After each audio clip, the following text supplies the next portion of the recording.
Earth witnessed a new miracle of nature. Built from the greatest material available. Developed in perfection, with ingredients of the finest quality. With the latest technological advances guaranteeing the reliable durability. Equipped with nature's latest scream. An innovative, top-of-the-range creation. Well constructed and carved in a new design. Made in biodegradable material. This is not a fish. This is not a plant. This is the human being. The first human being was born alone, and he had to adapt himself in his new strange environment. Other animals were born ready dressed, with their own instincts for survival. The human being was designed with the best features of the most complex biotechnology, with stereophonic audition, built-in ventilation, double feature sound output and energy input, three-dimensional vision, making him without question the most extraordinary, amazing creature. All animals demonstrate a skill of immediate adaptation to their surroundings. From day one, they have a relatively simple life. But the human being will have to create his own livable environment. In white nights of the full moon, the males are seduced and attracted by the sounds of females. The human being, too, is attracted by the feminine voice and is rapidly inspired. Oh, God. As the female human is a more recent creation, she is better designed, adding extra use of durability. The human being will have to make greater efforts than other animals if he wants to meet with the opposite sex. He will have to better decorate his body. Quite often, when a female makes her call, the male will quickly respond to her sound, but must remember that he will not be alone and will meet with a fair bit of competition. But the human being will have to be sure that the female he finds is truly interested. Unlike other creatures, the female human being can give out misleading signs which may entirely be innocent and be misunderstood by the male, but the male is willing to take a risk.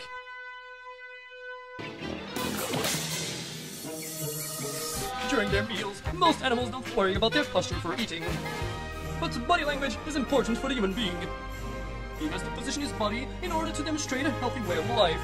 In other words, he cannot let himself be tempted to be over-relaxed in an environment where other humans eat.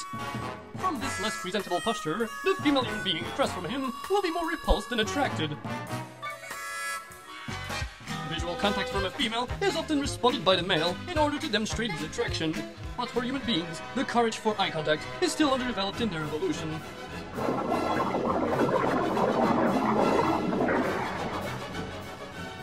Plants and flowers do not need to be reminded of their beauty.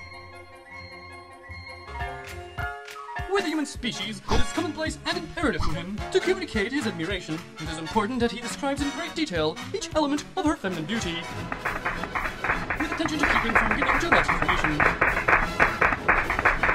But how will the human being differ the good from the bad signs? Generally, if the female being shows a subtle smile, followed by a stroking of her hair, it's a very good start. A bad sign is usually a little bit less subtle.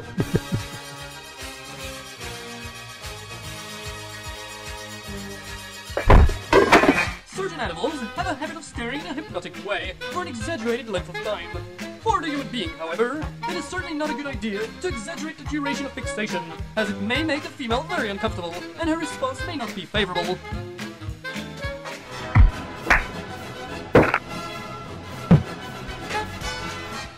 Most living species on planet Earth live quite comfortably amongst each other.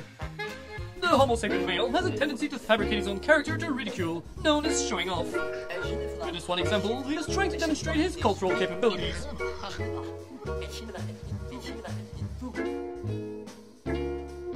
They will even overcompensate to their desire to show their sense of humor.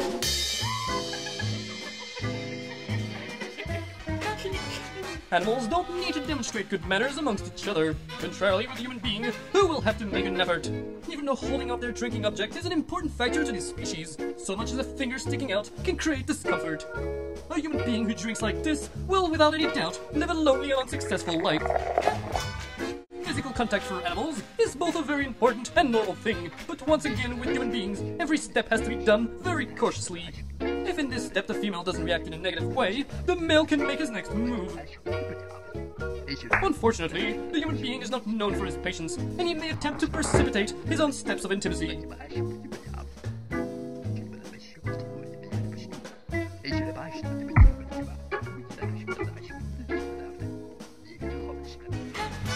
Every male on Earth has his own particular way of seducing the opposite sex. this is one natural instinct that the human being lacks completely, and has no hope in the art of subtlety. In most cases, the female will be more frightened than seduced.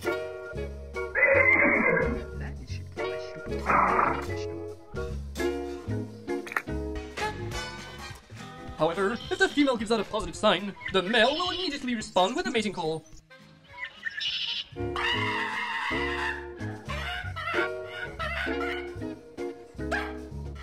This particular human being was lucky, but it remains a risky technique. Many animals cut their food with their very own teeth.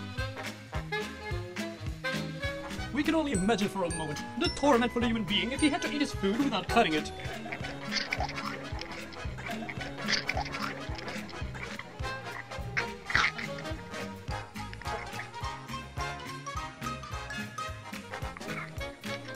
At any moment he would be prone to hyperventilation, choking, dislocating his jaw, swallowing his tongue, rupturing his gums. Other animals can feed themselves pecking into their food with the tip of their beaks. For them, this is a normal way of eating, but for the human being, it would be a chronic nightmare. He would suffer from post-traumatic stress, extreme depressions, just knowing what he had to go through to eat.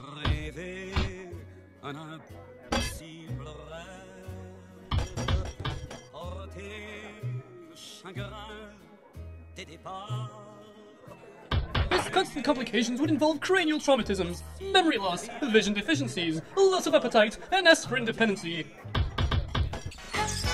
Birds of all species can feed each other, transferring the food directly to the hungry mouths. Observing human beings in slow motion, we can observe that they too, using similar ingredients and serving techniques, are more every day, being fed in identical ways.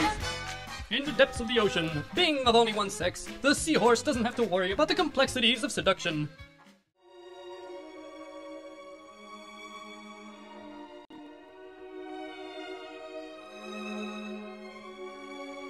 The male human being will have to survive the unpredictable challenge of persuasion.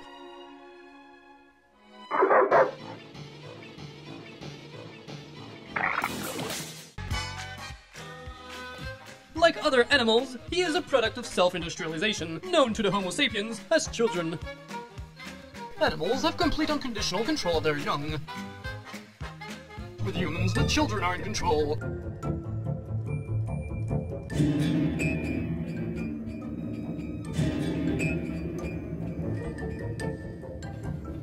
At any moment, the father alone with his young is in a defenseless state of exposure to their senseless cruelties.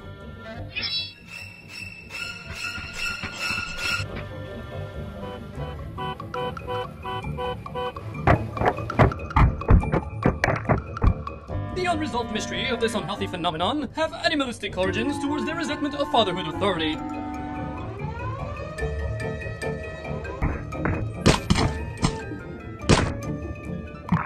Space and silence in order to rest.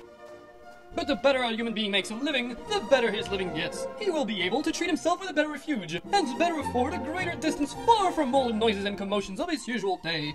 For the birds, the rest is equal for all. They don't mind living in crowds with noise, nor do they mind the constant lack of space their chosen spot brings. This animalistic global tourism is ever growing, leaving behind only the memory of calm space and soothing silence. Even the sky isn't big enough for everyone. The less fortunate human beings cannot afford great escapes of luxurious kinds. They have to attempt enjoying their seasons of rest, sharing their space with other beings who are equal in their privilege in a world where every quality of life belongs to those who can afford it. In the sea, due to the thickness of water, in comparison to air, they move in calmer, slower motion. They appear to be almost dancing in respect to the heavy water currents around them. Now let's just imagine for a moment, if air was as thick as water, the human being would have to adapt in a completely different lifestyle. To avoid bodily harm or damage, his entire body would have to follow and respect, almost let himself dance to each random powerful breeze. Au premier temps de Laval, he would have to learn all over again to use his body.